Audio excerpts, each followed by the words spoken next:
Te invitamos a comprometerte mes a mes y apoyar al DFI, Docencia Final Internacional. Tu donación es nuestro salario. Que Dios te bendiga.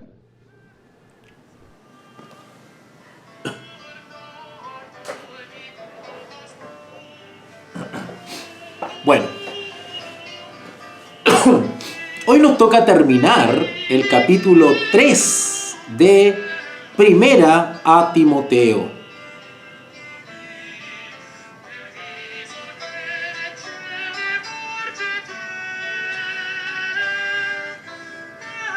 Y nos toca ver algo extraordinario, algo que dice acá en la palabra de Dios, el misterio de la piedad. Bueno, nosotros sabemos que tenemos que tomar muy en cuenta el contexto de lo que vamos a leer y vamos a estudiar. Así que quienes han seguido esta serie y han comprendido los requisitos de los obispos, los requisitos de los diáconos, pues comprenderán justamente el final de este capítulo. Bueno, en realidad esta carta nunca tuvo capítulos y versículos, pero el contenido de esta carta se puede ir seccionando por temas y temáticas, ¿no es cierto? Por temáticas que el autor toca. Así que en ese sentido podemos decir que vamos a estudiar el final del capítulo 3 y vamos a tener una comprensión más clara del versículo 14 al 16, porque ya hemos estudiado los versículos anteriores y ya vamos captando y vamos entendiendo y vamos dilucidando y vamos discerniendo el objetivo noble del autor de la carta. Así que comenzamos entonces a leer el versículo 14.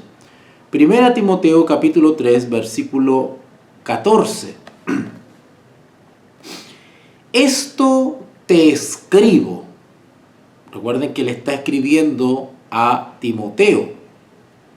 Esto te escribo, aunque tengo la esperanza de ir pronto a verte. Bueno, hasta el momento no hay pruebas de que esta esperanza se haya cumplido. El apóstol Pablo tenía esperanza de ir a ver pronto a Timoteo, pero no tenemos registros históricos o escriturales para afirmar que esta esperanza se cumplió. Este deseo nunca se cumplió. El apóstol Pablo no alcanzó a volver a ver a Timoteo. Y sigue explayándose Pablo en esta esperanza, para que si tardo,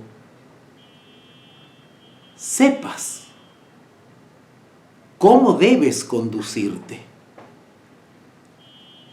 De cierta manera, la ausencia de Pablo o la definitiva ausencia o no encuentro final entre Pablo y Timoteo fue reemplazada o llenada. Ese incumplimiento en esa promesa o esa falta de la presencia personal, digamos, pues fue suplida o fue consolada por esta carta. No llegó el apóstol Pablo físicamente a reencontrarse con Timoteo, pero sí llegaron las palabras del apóstol. Para que si tardo, siempre teniendo presente esa esperanza de encontrarse con Timoteo, sepas cómo debes conducirte. El objetivo de la carta era darles consejos para saber cómo conducirse. Recuerden que Pablo siempre estaba dando consejos y orientaciones a sus discípulos. ¿Ok? Para que si tardo sepas cómo debes conducirte en la casa de Dios. Cuando el apóstol Pablo se refiere a la casa de Dios, está hablando en términos abstractos. No se está refiriendo a un templo, a un edificio, porque la iglesia recién vino a constituirse como una agrupación o una asamblea con edificios propios, con patrimonio propio, un poquito antes del 500 después de Cristo, cuando se estaba desarrollando aquella gran apostasía que había sido anunciada por allá en la carta a los tesalonicenses. Aquí cuando dice la casa de Dios se está refiriendo a el hogar de Dios, donde Dios mora, el entorno familiar de Dios, que es la iglesia. La casa de Dios es la iglesia, la reunión de personas, de 2 o más personas, 2 o 3 o 4 o más. La casa de Dios no hace referencia a un lugar físico, geográfico, material. No está hablando de paredes, de techos, de altares, de alguna dirección, algún domicilio. La casa de Dios está haciendo referencia a los creyentes, a la eclesía, a la asamblea de creyentes reunidos en cualquier lugar del mundo. Y luego dice que es, el mismo apóstol Pablo aclara que es la casa de Dios, que es la iglesia del Dios viviente. Interesante que Pablo reafirma la fe en un Dios vivo, no en un Dios pagano. El que nuestro Dios sea un Dios vivo implica que tiene vida, que es el Señor de la vida, que la da y que la quita, y que la sustenta. Es el principio y el fin de la vida. Y como Dios vivo, siente, ama.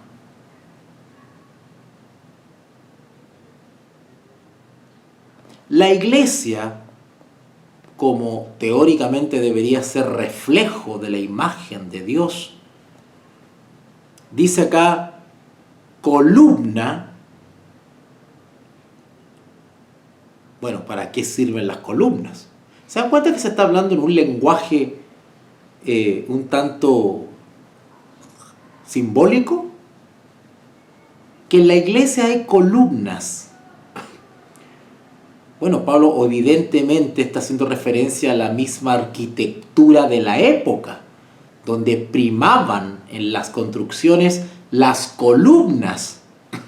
¿Y qué hacían las columnas? Bueno, si no estuviesen las columnas, se vendría el techo abajo. Las columnas son las que le daban firmeza, equilibrio.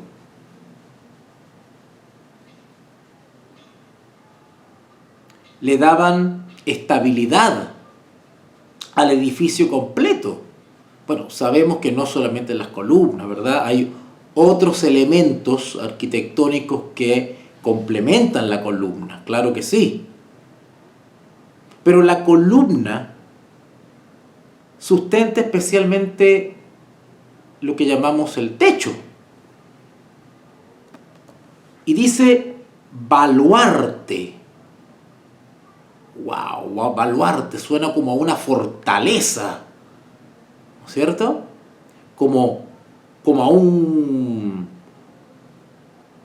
edificio a prueba de todo. Es un baluarte, ¿cierto? Es un símbolo de fortaleza, de firmeza, frente a un mundo en movimiento. Columna y baluarte de la verdad.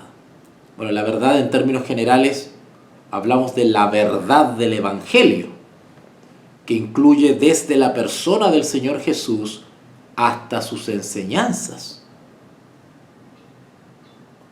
que es la iglesia del Dios viviente, columna y baluarte de la verdad. Qué hermosa enseñanza Pablo le está entregando a Timoteo. El cuidado de la iglesia, la naturaleza de la iglesia, es algo serio. Por eso que no cualquiera puede ser diácono u obispo.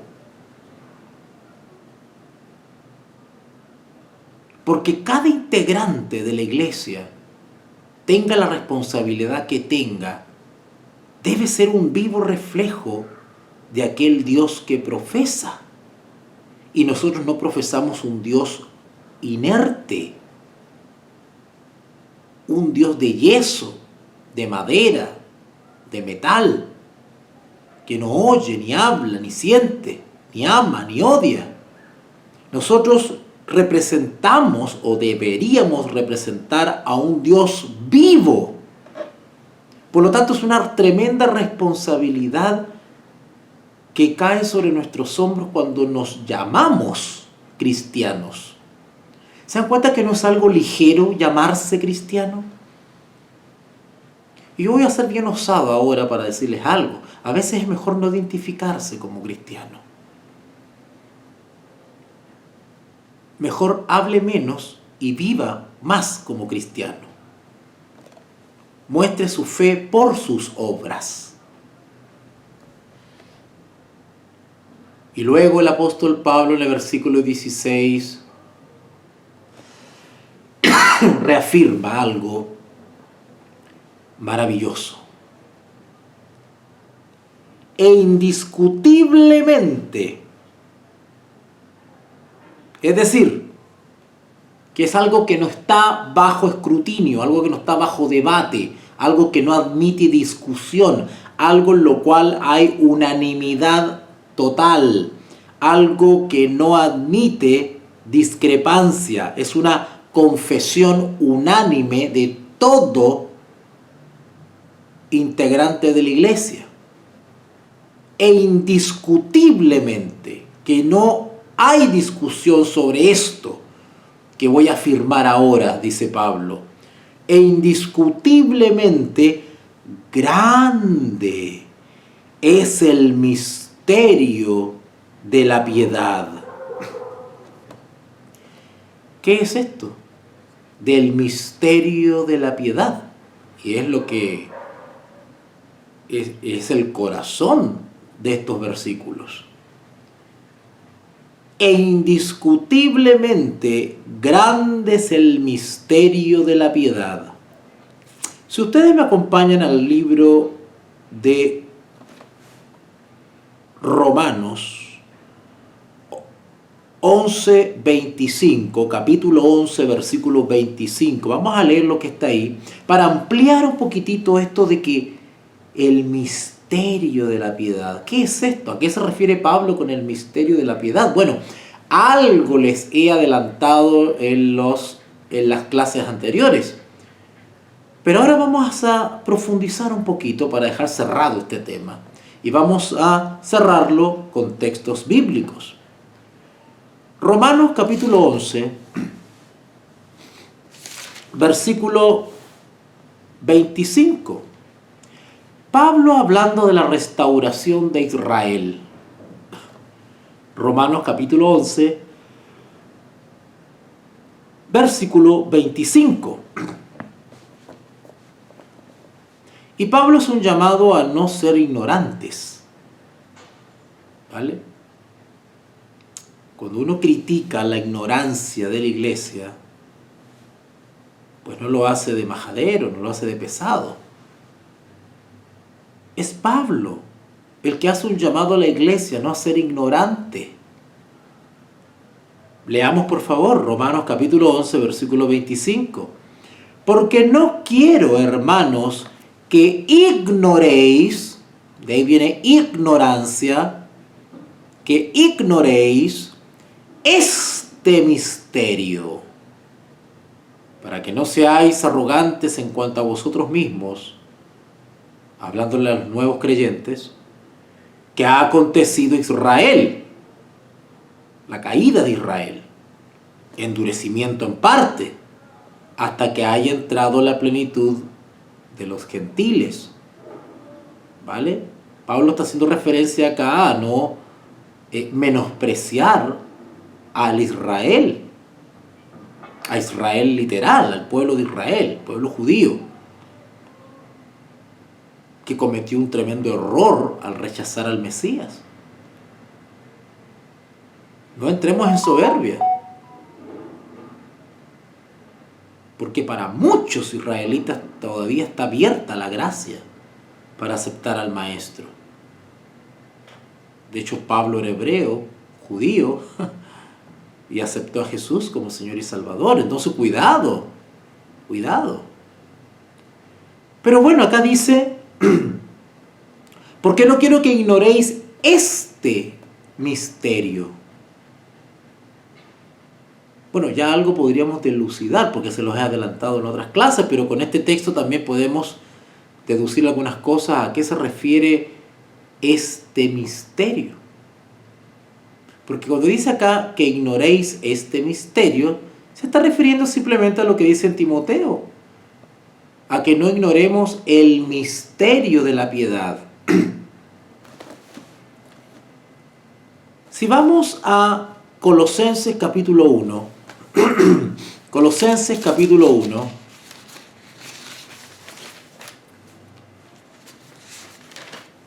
en Colosenses capítulo 1, versículo 26 y 27.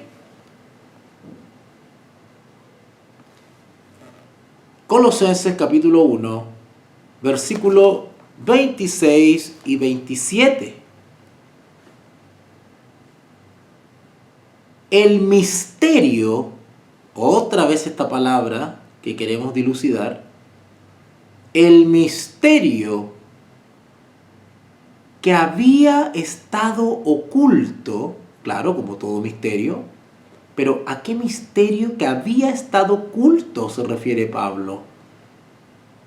Desde los siglos y edades. Eso de siglos y edades es lo mismo que decir en la eternidad. Es una expresión limitada, humana, para intentar expresar lo inexpresable, la eternidad sin fin. El misterio que había estado oculto desde los siglos y edades. ¿Qué misterio había estado oculto desde los siglos y edades? Pero que ahora ha sido manifestado. La palabra manifestado es lo mismo que revelado a sus santos. ¿Qué misterio que había estado oculto desde los siglos y edades de la eternidad, pero ahora, es decir, en los tiempos desde Cristo para adelante? Pero que ahora, el ahora, evidentemente se refiere al siglo I, estando Pablo vivo, in situ, escribiendo la carta, ¿no es cierto? Pero abarca desde que ese misterio se reveló. Interesante. ¿A qué hace referencia Pablo con el misterio que había estado oculto desde los siglos y edades, pero que ahora ha sido manifestado a sus santos. ¿Qué misterio ha sido manifestado a los santos? Interesante. Versículo 27. A quienes Dios quiso dar a conocer, y acá describe la naturaleza de ese misterio, las riquezas de la gloria de este misterio. O sea, este misterio tiene riquezas de la gloria. ¿Qué cosa se reveló a los santos y que contiene riquezas de la gloria?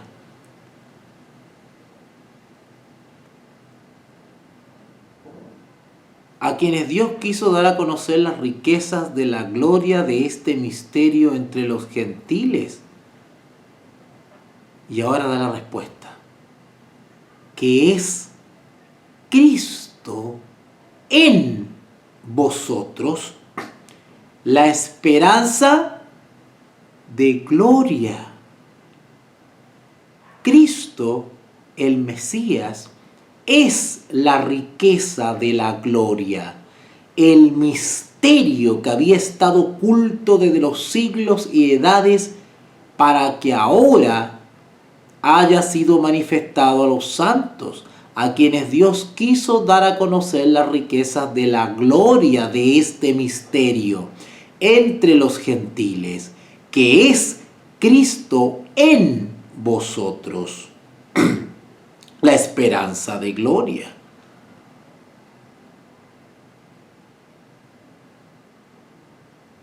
A quien anunciamos, amonestando a todo hombre y enseñando a todo hombre en toda sabiduría, a fin de presentar perfecto en Cristo Jesús a todo hombre.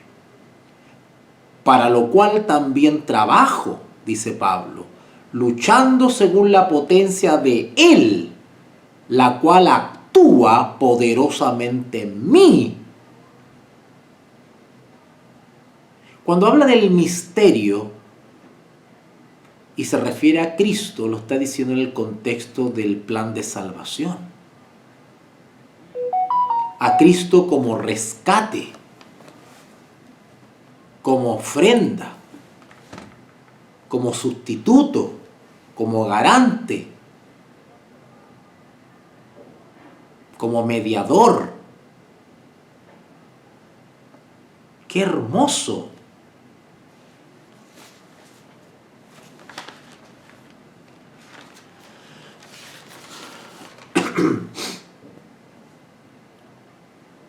En el libro de Efesios, capítulo 3,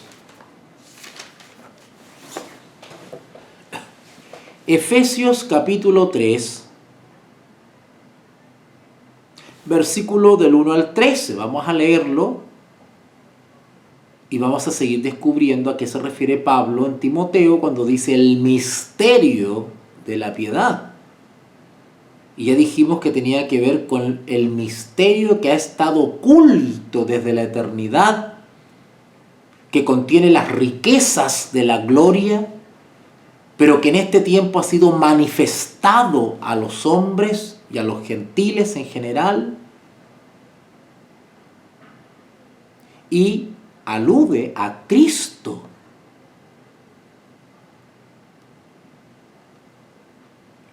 Efesios capítulo 3, versículo 1.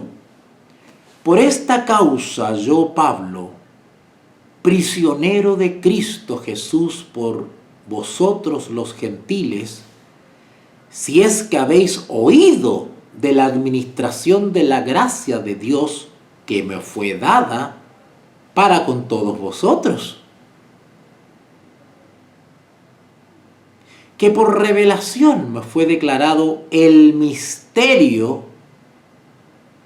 Repitamos otra vez. Efesios 3:3.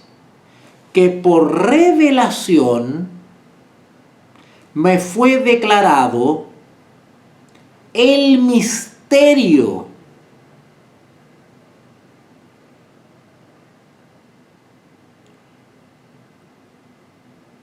Note que leímos en Colosenses que ese misterio que había estado oculto, pero que en este tiempo ha sido revelado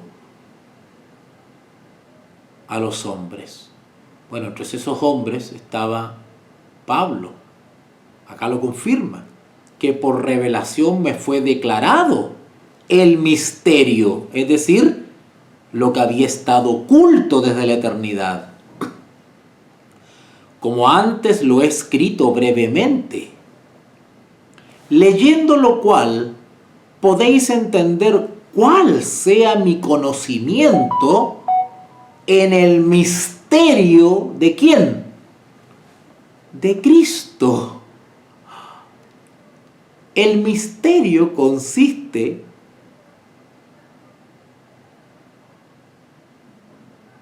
en la persona de Jesús, su naturaleza, su propósito, su persona, su obra,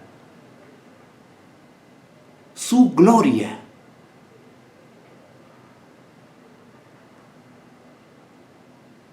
Versículo 5. Misterio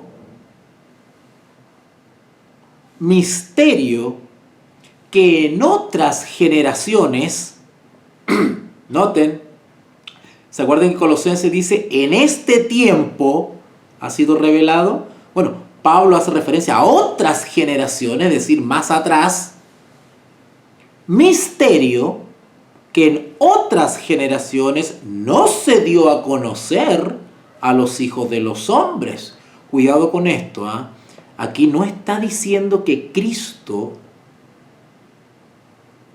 no existía o no se había revelado antes de los tiempos apostólicos, sino que desde el punto de vista de la redención, del plan de salvación, de la encarnación, eso sucedió en este tiempo.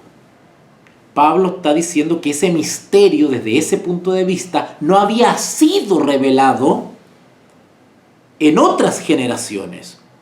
No se dio a conocer a los hijos de los hombres, por lo menos de esa manera, como ahora es revelado a sus santos apóstoles y profetas por el Espíritu Santo. Versículo 6. Que a los gentiles son coherederos juntamente y miembros del mismo cuerpo y copartícipes de la promesa en Cristo Jesús por medio del Evangelio.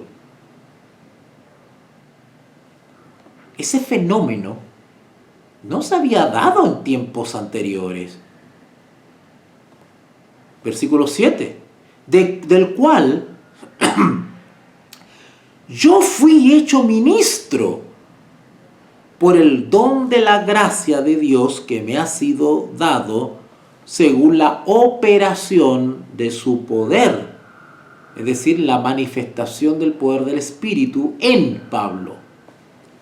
A mí, que soy menos que el más pequeño de todos los santos, me fue dada esta gracia de anunciar entre los gentiles, es decir, de abrir el espectro de la salvación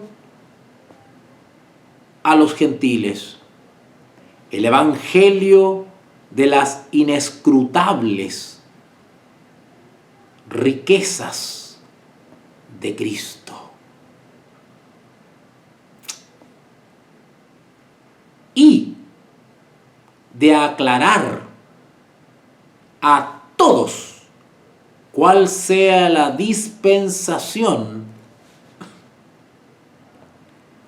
Eso de aclarar quiere decir alumbrar. Es decir, permitir que la gente entienda con mayor claridad, con mayor certeza. Y de aclarar a todos cuál sea la dispensación del misterio escondido desde los siglos en Dios, que creó todas las cosas, para que la multiforme, interesante, multiformas, para que la multiforme sabiduría de Dios sea ahora dada a conocer por medio de la iglesia. La iglesia es el medio elegido por Dios. La iglesia idónea es el medio humano escogido por Dios para dar a conocer la multiforme sabiduría de Dios. Pero los integrantes de la iglesia deberían reflejar la multiforme sabiduría de Dios. Para que la multiforme sabiduría de Dios sea ahora dada a conocer por medio de la iglesia a los principados y potestades en los lugares celestiales. ¿Cómo? Que la iglesia dé a conocer a los principados y potestades en los lugares celestiales. Nosotros tenemos que dar a conocer algo a las potestades en los lugares celestiales. ¿Acaso nosotros tenemos que demostrarle algo a los seres celestiales? ¿Tenemos que dar a conocer algo? ¿Tenemos que enseñarles algo? ¡Sí! Y lo vamos a terminar aprendiendo en la carta a Timoteo, cuando retomemos esto del misterio de la piedad. Y van a entender este texto, este versículo 10 de Efesios 3. ¿Qué quiere decir esto de que la iglesia tiene que dar a conocer a los principados y potestades en lugares celestiales? Claro, porque los seres celestiales que no conocen el pecado, por medio del testimonio experimental de la iglesia en la tierra, conocerá la gran multiforme sabiduría de Dios. Verán un aspecto impresionante del amor de Dios para la redención de la raza humana, y los seres celestiales se sorprenderán al conocer eso. Ese es un aspecto del conflicto cósmico que los seres celestiales observan como testigos. Y en ese sentido, nosotros daremos a conocer el triunfo de la fe en Cristo sobre el pecado. Y le daremos a conocer el poder de Dios a los seres celestiales, que ciertamente lo conocen, pero no bajo el aspecto nuestro, bajo el aspecto de una naturaleza caída. Porque el enemigo de Dios dice que no se puede vencer, que este es su principado, que este es su reinado en la tierra. Pero nosotros le demostraremos al universo entero que eso no es así, que Cristo sigue siendo el Rey, el soberano, y que su poder, actuando u operando en nosotros, así como operó en Pablo, nos da la victoria y la restauración. Eso es lo que daremos a conocer por medio de la iglesia a los principados y potestades en los lugares celestiales. Conforme, estoy en Efesios 3:11, conforme al propósito eterno. Interesante. Conforme al propósito. Déjeme decir una cosa. El misterio de la piedad es el propósito de Dios, que ha estado oculto desde la eternidad, pero dado a conocer en estos días. El misterio implica un propósito eterno. ¿Cuál propósito eterno? La salvación. El misterio lo que esconde es el plan de salvación, conforme al propósito eterno que hizo en Cristo Jesús nuestro Señor.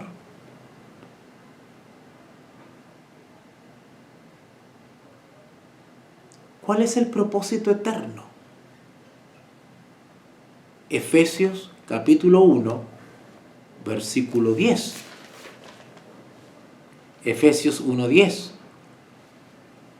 De reunir todas las cosas en Cristo, en la dispensación del cumplimiento de los tiempos, así las que están en los cielos y las que están en la tierra.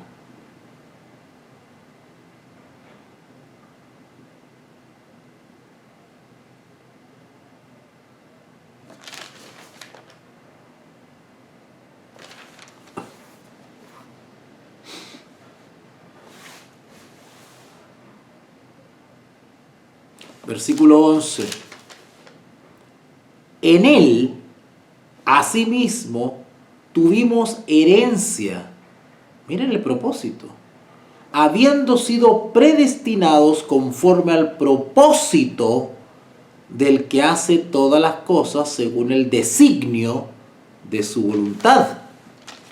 Y el versículo 22 y 23 de Efesios 1 dice, y sometió todas las cosas bajo sus pies y lo dio por cabeza sobre todas las cosas a la iglesia, que es el medio, la cual es su cuerpo, simbólicamente hablando, la plenitud de aquel que todo lo llena en todo.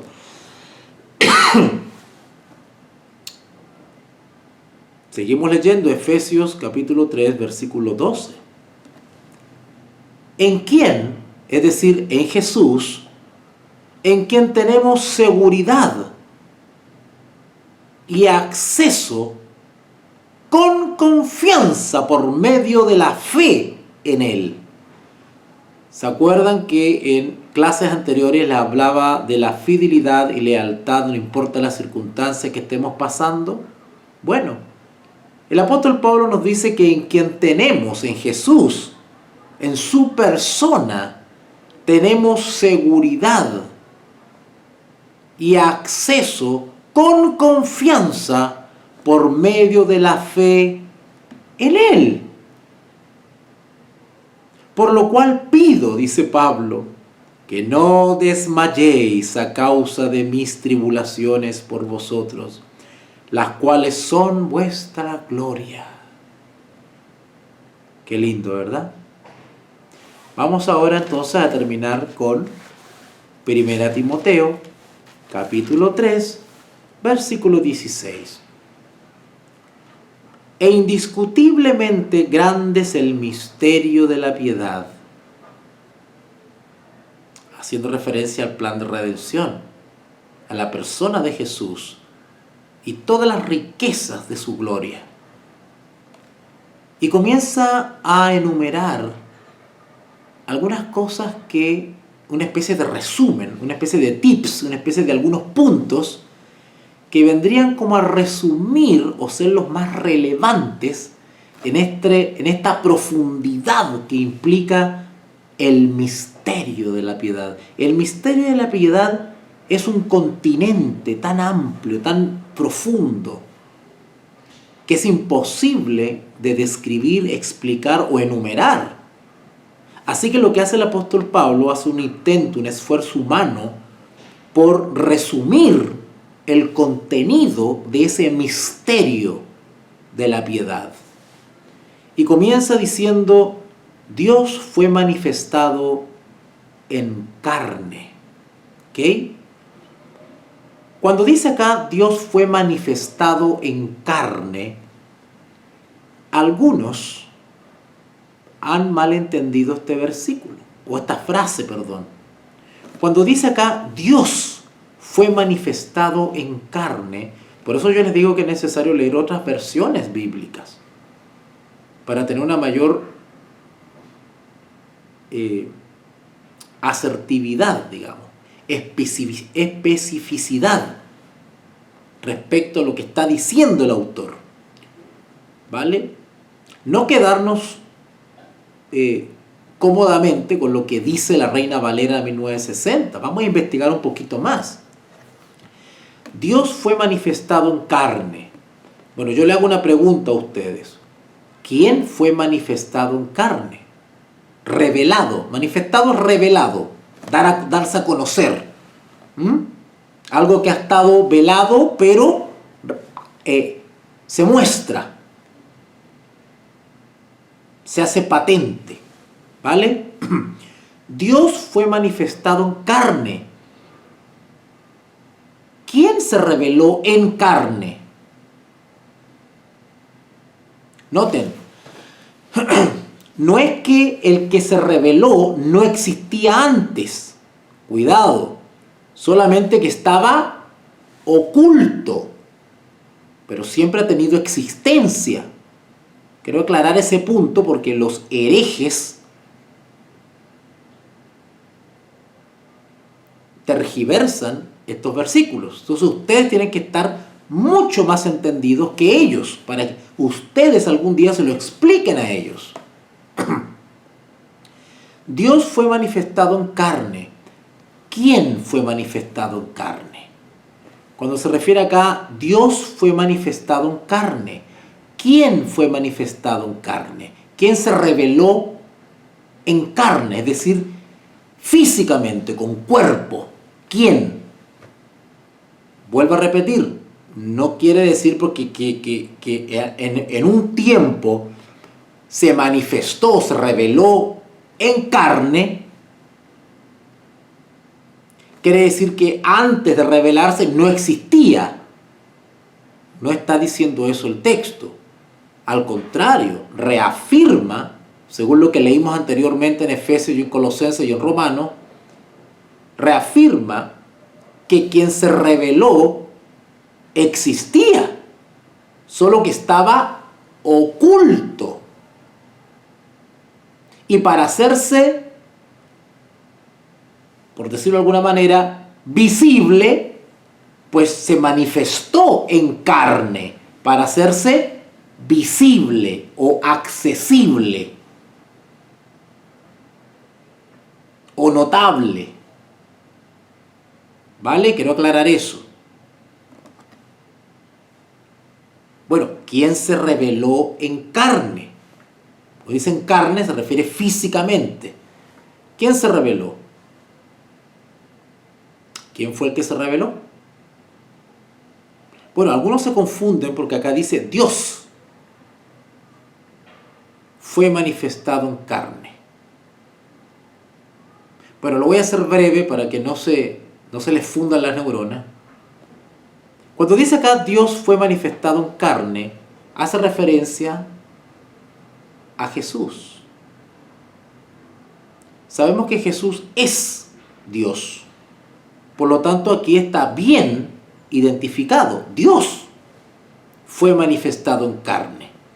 Pero algunos entienden este Dios, según como lo traduce la Reina Valera, como Dios el Padre. Los herejes se confunden aquí.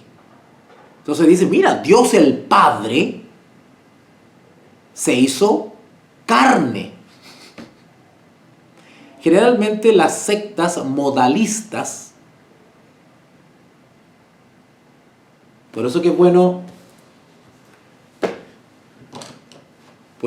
instruirse, algo que no les gusta a las sectas destructivas del sostén propio, a las sectas de la mediocridad del sostén propio, ¿no es cierto? Y te acusan de que tú enseñás filosofía humana, ¿no es cierto? No, hay que estudiar qué pasó con el pensamiento cristiano. Hubieron corrientes heréticas, había una corriente que se llamaba los modalistas, y ellos tenían una interpretación bien peculiar de la naturaleza de Dios. Bueno, pero no voy a entrar en ese tema. Entonces cuando dice acá Dios fue manifestado en carne, algunos dicen Dios el Padre se hizo carne. O sea, el mismo Dios, el Padre, noten que cuando digo Dios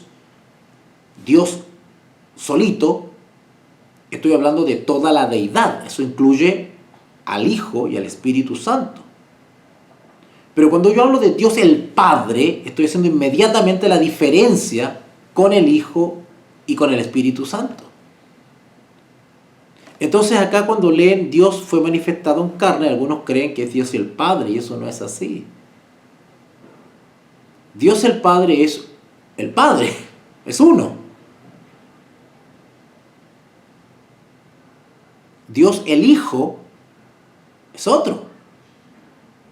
Y Dios el Espíritu Santo es otro. Son otros dioses, son otras personas.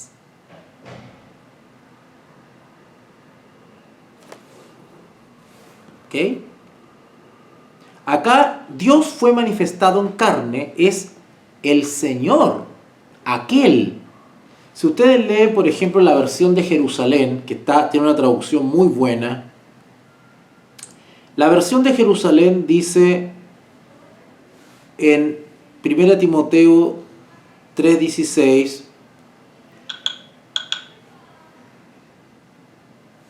que sin duda alguna grande es el misterio de la piedad.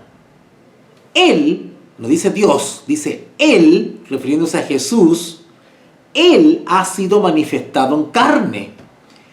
Cristo, que habita a la diestra del Padre, como otro distinto al Padre, se manifestó en carne. No que el Padre se hizo carne, sino que Jesús, la segunda persona de la Santa Trinidad, Jesús, que está a la diestra del Padre, desde la eternidad, se hizo carne. Por eso que se habla de que el Padre envió a su Hijo. No se envió el Padre, Él, no se envió Él. Él envió a su Hijo, otro, coigual y coeterno. Así que cuando leamos acá, Dios fue manifestado en carne, está hablando de aquel, de Jesús, de Él. La versión de Jerusalén dice, y sin duda alguna grande es el misterio de la piedad, Él ha sido manifestado en carne. ¿Vale? La segunda persona de la Santa Trinidad fue quien se hizo carne. ¿Ok? Dios fue manifestado en carne. Sigamos entonces.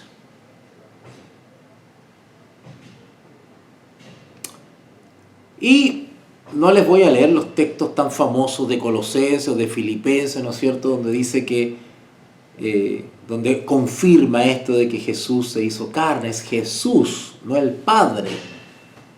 ¿Vale? Porque yo les hacía alusión a los modalistas, que tanto dolor de cabeza le causaron a los padres de la iglesia. Porque los modalistas hablaban de que Dios asumía distintos modos, por eso se llaman modalistas. Entonces dicen ellos que Dios es uno, pero Dios asume el modo de Hijo y después el modo de Espíritu Santo. Pero es el mismo Dios, dice. ¿No es cierto? No se trata de que el mismo Dios, que Dios el Padre asume varios modos, no es eso. La Biblia nos enseña del Padre, el Hijo y el Espíritu Santo como tres personas distintas. ¿Vale? Así que fue la segunda persona de la Trinidad bíblica, el Hijo, el que se encarnó, el que se hizo carne, no el Padre. Es el Hijo el que se hizo carne. Pero ahí está el misterio. El Hijo también es Dios. El Espíritu Santo también es Dios. El Padre es Dios. Por eso que acá dice, Dios se manifestó en carne. Pero no el Padre, sino que el Hijo. Luego dice, justificado en el Espíritu. Justificado en el Espíritu. ¿Cómo que Jesús fue justificado en el Espíritu? Ser justificado es ser declarado justo. Eso es ser justificado. Justificado por la fe es ser declarado justo. Bueno, Jesús fue declarado justo porque Él era justo. Pregunta, ¿nosotros hemos sido declarados justos?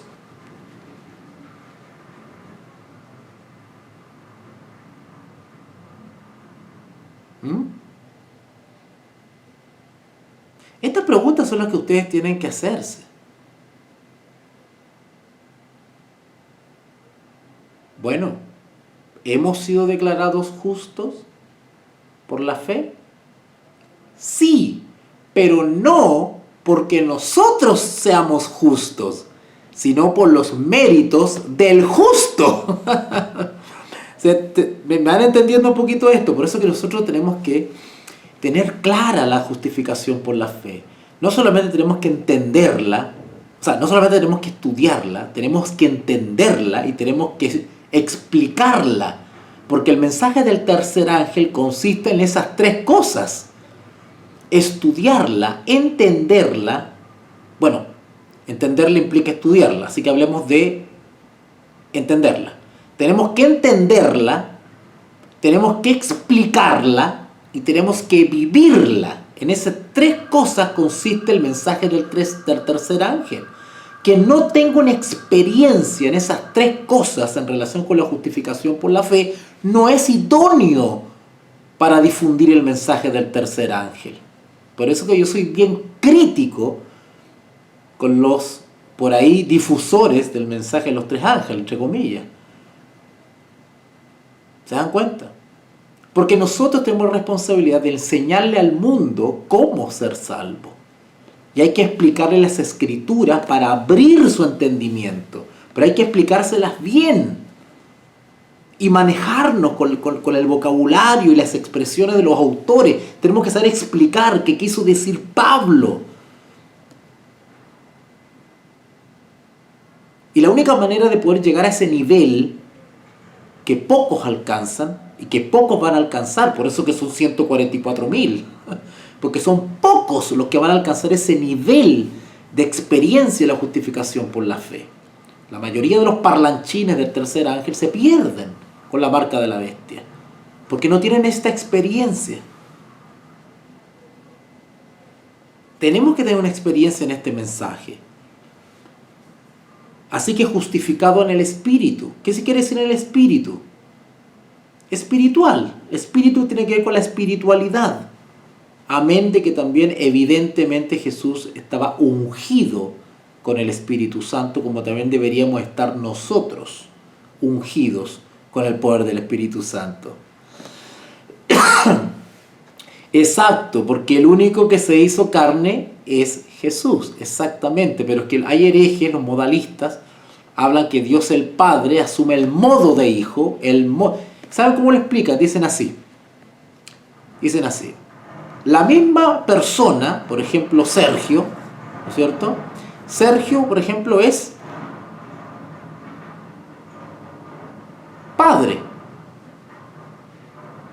pero también es hijo de su papá, pero también puede ser abuelo de los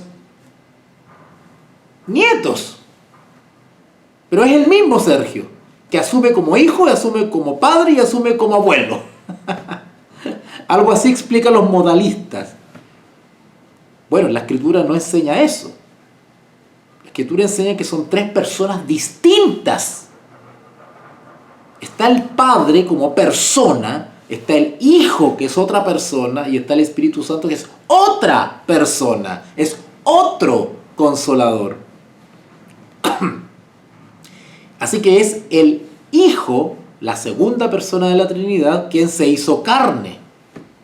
Bueno, hay herejes que no entienden eso. Así que justificado en el Espíritu, es decir, declarado justo, ¿cierto? Recuerden ustedes el bautismo del Señor Jesús, ¿no es cierto? Cuando fue declarado, este es mi Hijo. Y descendió, ¿no es cierto?, el Espíritu Santo con forma de paloma, etcétera, etcétera.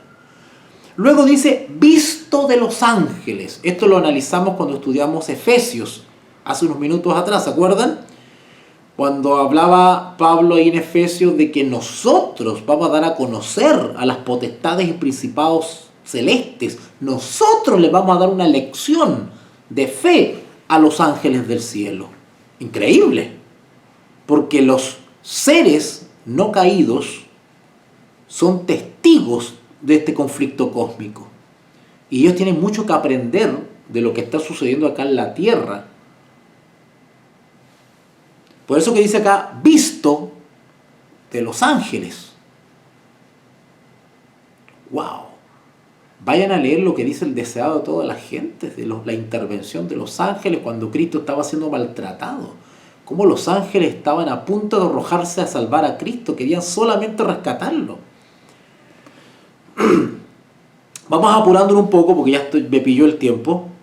Dice, creído en el mundo. Bueno, esto dice relación, no sé, perdón, predicado a los gentiles. Bueno, esto tiene que ver con el ministerio del mismo apóstol Pablo, que se le dio esa gracia, dice él, ¿no es cierto? Lo leímos en Efesios, se le dio esa gracia de predicarlo entre los gentiles, dice él. Por eso dice que cuidado con ponernos soberbios de que a nosotros, ¿no es cierto?, se nos dio esta gracia y menospreciar a los judíos, dice él. Cuidado, no menospreciar a los judíos. Porque si bien el pueblo judío como tal rechazó a Cristo, ¿cierto?, y perdió el estatus de pueblo de Dios, pero hay muchos judíos, ¿no es cierto?, que va a entrar en este mensaje, así que cuidado, sin ser soberbios, dice ella, ¿verdad? Predicado a los gentiles, creído en el mundo. Vamos rapidito para allá, Colosenses 1:23. ¿Qué es eso de creído en el mundo? Colosenses 1:23. Dice, si en verdad permanecéis fundados y firmes en la fe y sin moveros de la esperanza del evangelio que habéis oído, el cual se predica en toda la creación que está debajo del cielo, del cual yo, Pablo, fui hecho ministro. Así que por lo tanto, en todo el mundo conocido, si lo queremos ubicar en el contexto que fue escrito esta carta, pues fue predicado en todo el mundo.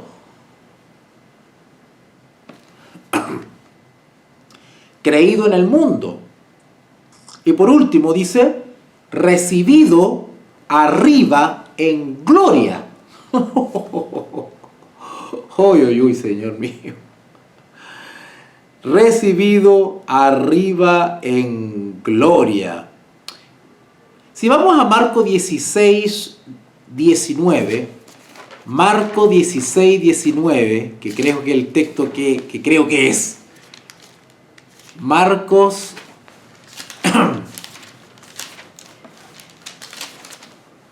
16:19, ¿era? Sí, Marco 16:19,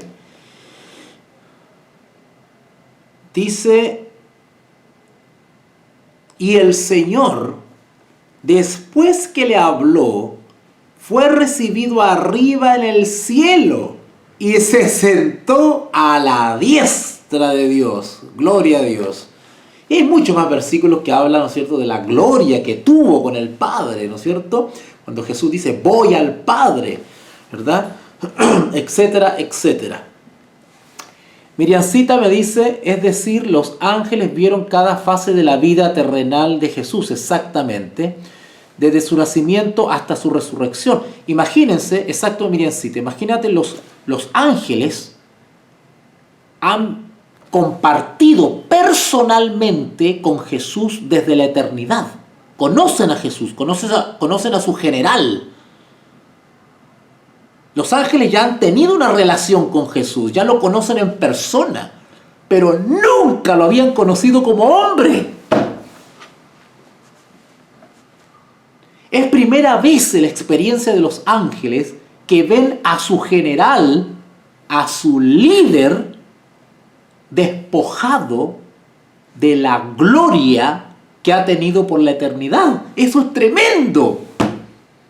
Por eso es que los ángeles están en expectativa, porque imagínense cuando Jesús estaba en esta tierra y estaba siendo torturado, abofeteado, ofendido, mirado en menos, injuriado, calumniado. Es que no lo podían creer. No podían creer lo que estaban viendo. Cómo estos seres miserables trataban al Creador, al que estuvo con el Padre y con el Espíritu y se paseaba sobre la faz de la tierra y que creó los cielos y la tierra. Y lo trataban de bastardo, hijo de Lucifer. Lo menospreciaban porque era carpintero.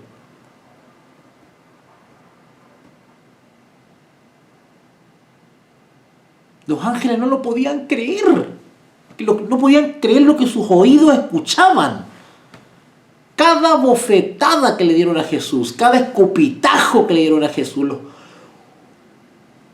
los ángeles estaban en un silencio de espanto que había en los cielos. No lo podían creer. Por eso que lean el libro El deseado de todas las gentes, porque ahí se relata. Si ustedes van, por ejemplo, al capítulo que habla en Getsemaní, por ejemplo, cuando los ángeles fueron a atender a Jesús para fortalecerlo en el desierto de la tentación.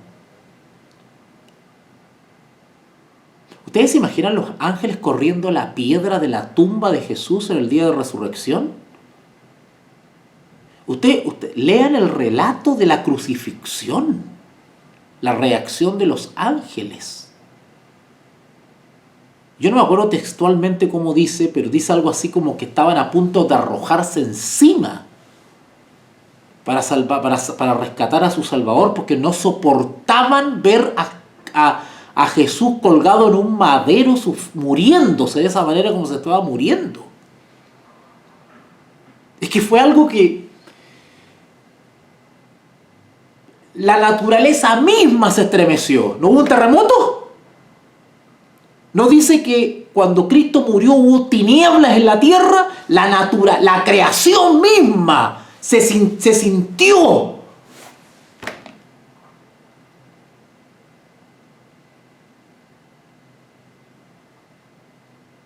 Sacrificio de su generalísimo. Eso están mirando ellos. Dicen, oye, esta gente valorará lo que Cristo hizo por ellos.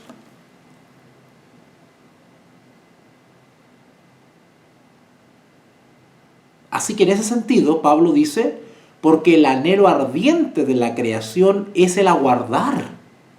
Están esperando el fin del conflicto cósmico.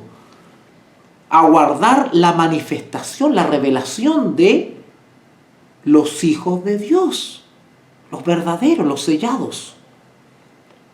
Porque la creación fue sujetada a vanidad, no por su propia voluntad, sino por causa del que la sujetó en esperanza. Porque también la creación misma será libertada de la esclavitud de la corrupción. La creación también se afectó con la caída del hombre y también ha sufrido las consecuencias. Y simbólicamente la creación también espera ser renovada o salvada. Porque también la creación misma será libertada de la esclavitud de corrupción a la libertad gloriosa de los hijos de Dios. O sea, todo el mundo está esperando el resultado de la decisión que tomemos nosotros para salvación o para perdición.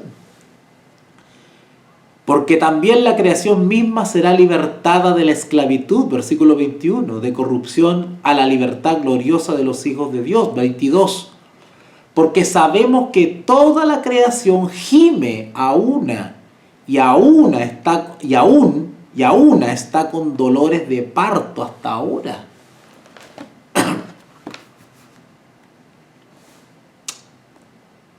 Así es. Así es. Bueno, déjame leer lo que escribiste, Miriamcita. A ver, dice, es decir, los ángeles vieron cada fase de la vida terrenal de Jesús, sí. Desde su nacimiento hasta su resurrección, sí. Y ascensión, sí. Fueron testigos de su perfección de carácter y completa, exacto. Los ángeles han sido testigos, o sea, los ángeles han sido, no quiero decir privilegiados, la verdad es que no, pero han sido bendecidos, afortunados. Son palabras humanas, son tan limitadas las palabras humanas para describir estas cosas. Los ángeles han sido testigos de todo el proceso. Porque los ángeles conocen a Jesús desde la eternidad. Desde tiempos sin fin. Si bien son seres creados, pero yo no lo puedo determinar desde cuándo hasta cuándo. Pero hablemos de la eternidad, desde el punto de vista del tiempo, de la percepción temporal que tenemos nosotros tan limitada, pues hablemos de para nosotros una eternidad. Los ángeles conocen a Jesús desde la eternidad.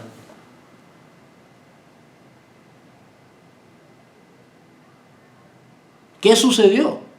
Que el misterio de la piedad, que es el plan de salvación, que estaba oculto desde la eternidad, y ahí sí ya es un misterio. Yo no sé si los ángeles tenían conocimiento de este plan de salvación, yo no lo sé.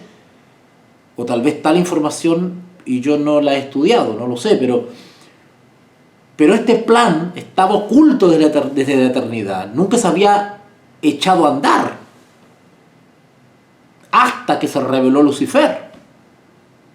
Y sucedió todo lo que sucedió y tuvo que echarse a andar el plan de salvación. Y el misterio de la piedad que había estado oculto desde tiempos y edades, ¿no es cierto?, fue dado a conocer en este tiempo, dice Pablo. Porque fue necesario en un momento determinado de la historia de la rebelión humana, como último recurso de rescate, de salvación.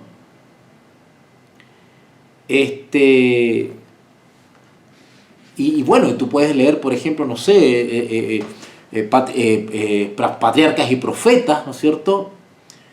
Cuando se explica esto del plan de salvación y cómo los concilios del cielo y qué sé yo y todo esto, y se determinó, ¿no es cierto?, que el Hijo de Dios vendría a la tierra, ¿verdad? Entonces los ángeles han visto todo eso. Vieron a Cristo en su gloria y despojado de su gloria. Hombre. Y más encima lo ven sufrir de una manera bestial, inhumana, y luego le quitan la vida y luego la vuelve a tomar. Si eso no es maravilloso.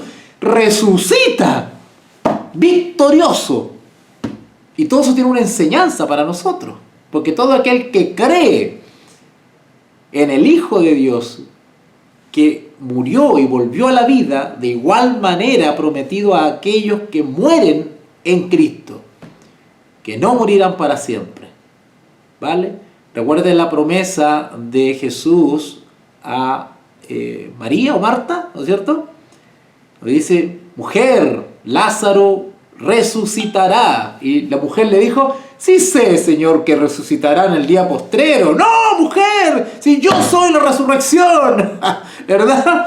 Ahora mismo te voy a levantar a Lázaro. Bueno, recibido arriba en gloria. Bueno, y damos por terminado entonces, vamos por terminado los comentarios sobre 1 Timoteo capítulo 3, ¿ok? Y espero mañana, aprovechando que tengo señal y tengo luz aquí, puedo hacerlo. Iniciamos mañana, Dios mediante, voy a estar avisando por el grupo de Telegram, el inicio del análisis del capítulo 4 de 1 Timoteo. ¿Ok? 1 Timoteo capítulo 4, estaríamos analizando desde el versículo 1 al 5. La predicción de la apostasía. Uy. ¿Se acuerdan que el apóstol Pablo allá en Tesalonicenses nos dijo que no era primera vez que él anunciaba la gran apostasía, el hijo de perdición, la manifestación del hombre de pecado. Bueno, en Timoteo ya lo había dicho, así que vamos a estudiarlo mañana, ¿ok? 1 Timoteo capítulo 4, entonces, del versículo 1 al 5, predicción de la apostasía. Vamos a hablar algo sobre eso, va a estar bien interesante. Gracias por tu presencia, Miriamcita, Sergio, Dios les bendiga mucho.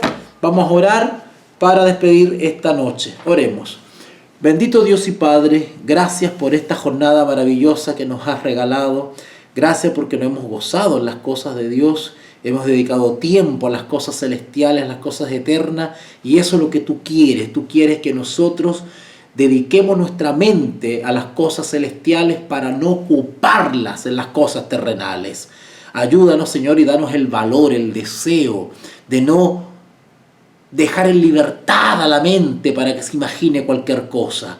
Ayúdanos a que nuestra mente esté siempre llena y ocupada reflexionando en los temas de Dios.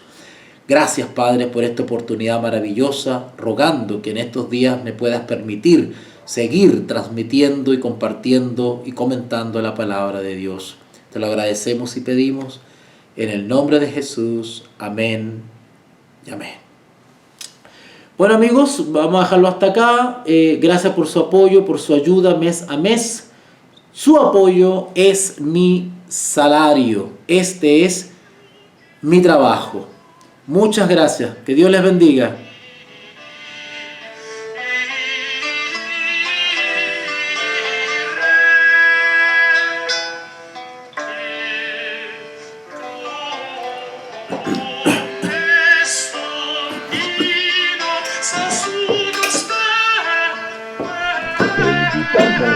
A comprometerte mes a mes y apoyar al DFI, Docencia Final Internacional. Tu donación es nuestro salario. Que Dios te bendiga.